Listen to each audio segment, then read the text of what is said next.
What's up, guys?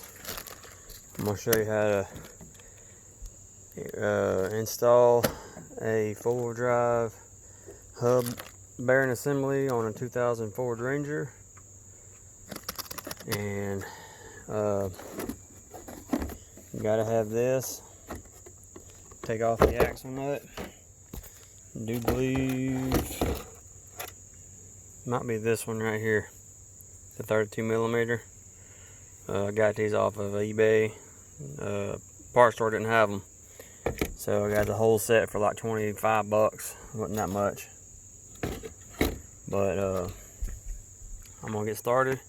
And what you got to do is you got to come over here, pop off the hubcap, and then while the truck's got the weight on it, no jacks, nothing, then you break that axle nut loose, because you don't want to break it loose when you have the tire off it jacked up and all that. It makes it more dangerous. So you'd want to pop the hubcap off and find the size of the socket you need. I do believe it's 32mm. Put it on there, break it loose. Then once it's broke all the way loose, then you can jack it up.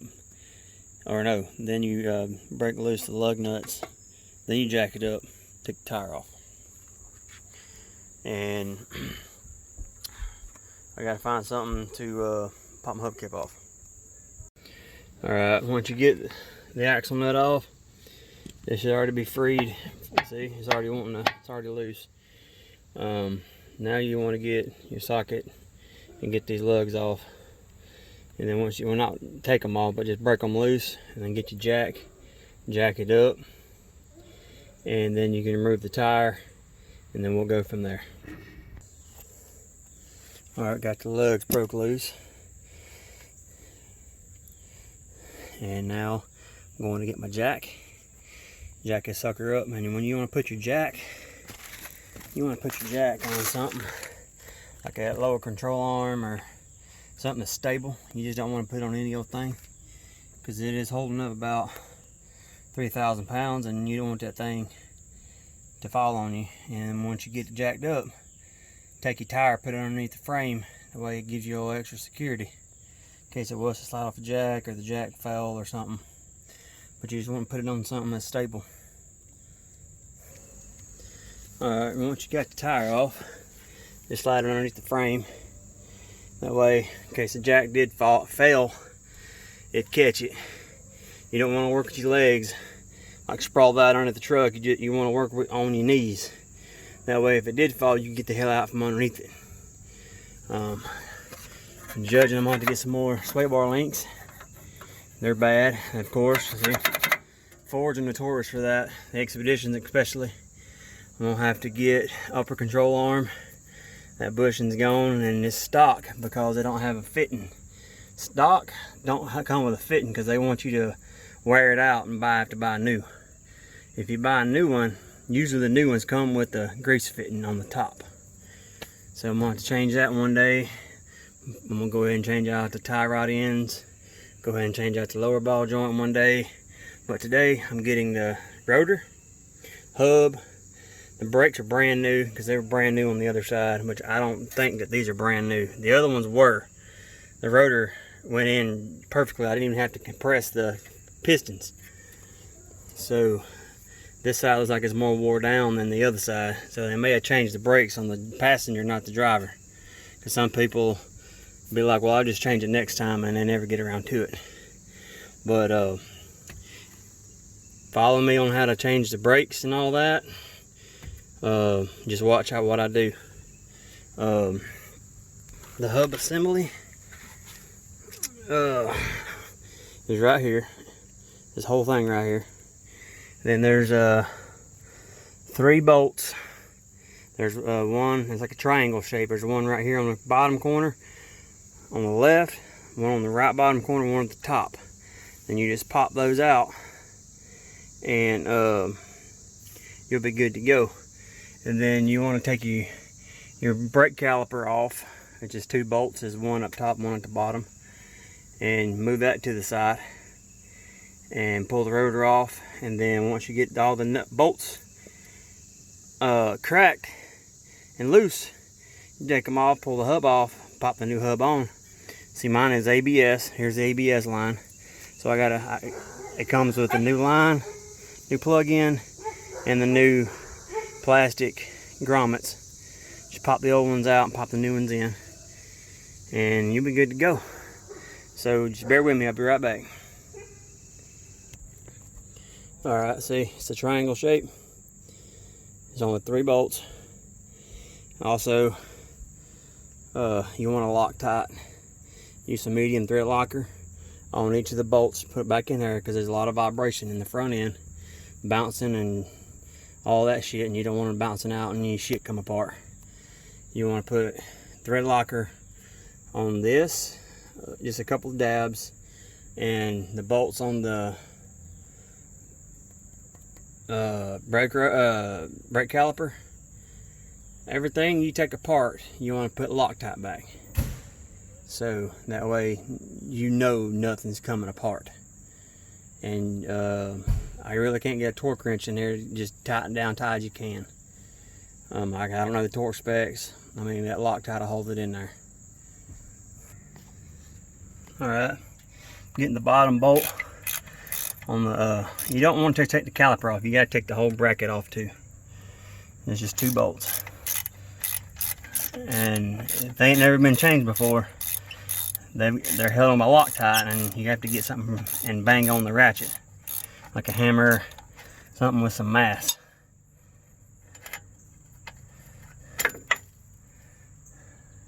Alright, and you want to keep up with your bolts. You want to put them in a pile that you know that's what goes where, you know.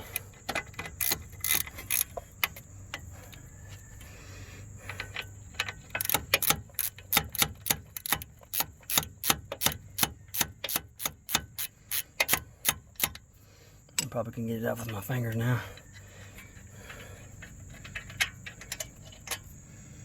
So this one's shorter than the bottom. You want to keep up with them. And excuse me. And then you just break it up and get something and pry it off. My bad, guys. I accidentally took off a hub bolt. So that bolt goes to the hub, the little one. This is covered up in dirt. I ain't been able to wash it. And so that's what I took off. My bad. Well, I was right. One bolt is smaller on the bottom. But I did take out a hub bolt though. Alright.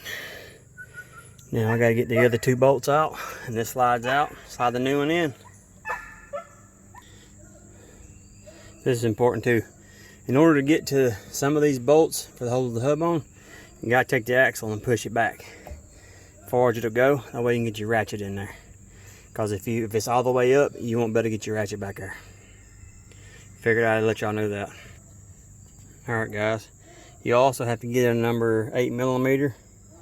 There's a screw that holds on right there on the back right here. You'll see it when you got to do yours.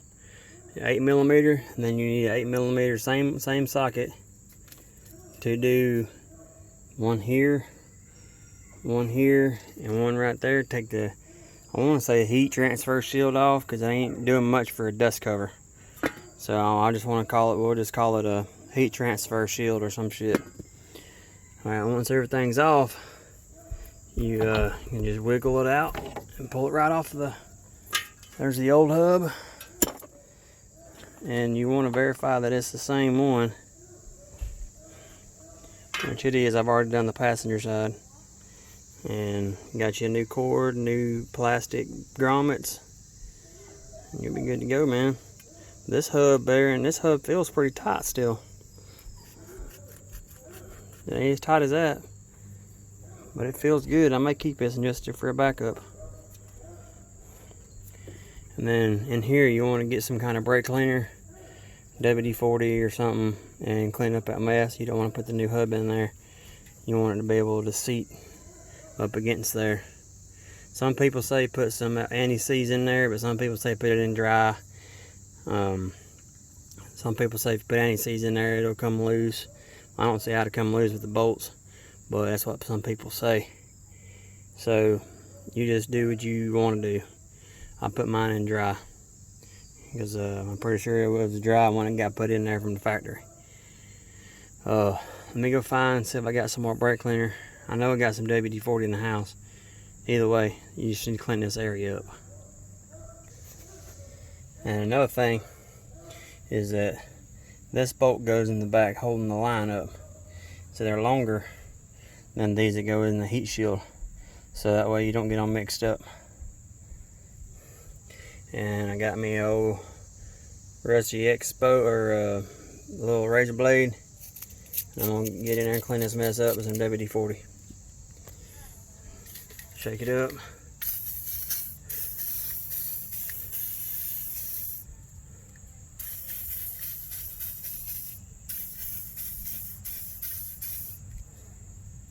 And when you get all the dirt cleaned out, you want to respray the axle, because you don't want to put dirt. You don't need dirt up in these splines. This little X-Acto knife works just fine, scraping away the mess.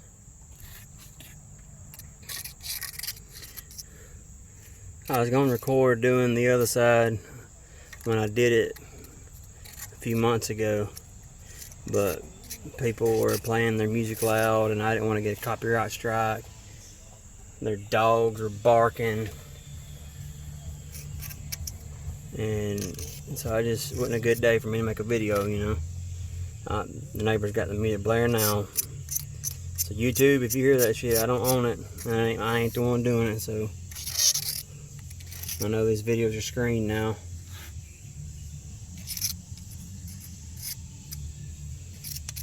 But I can't tell my neighbor he can't play his music, you know. I'm not a liberal commie. I don't cry about stupid shit like that, like everybody else is doing right now.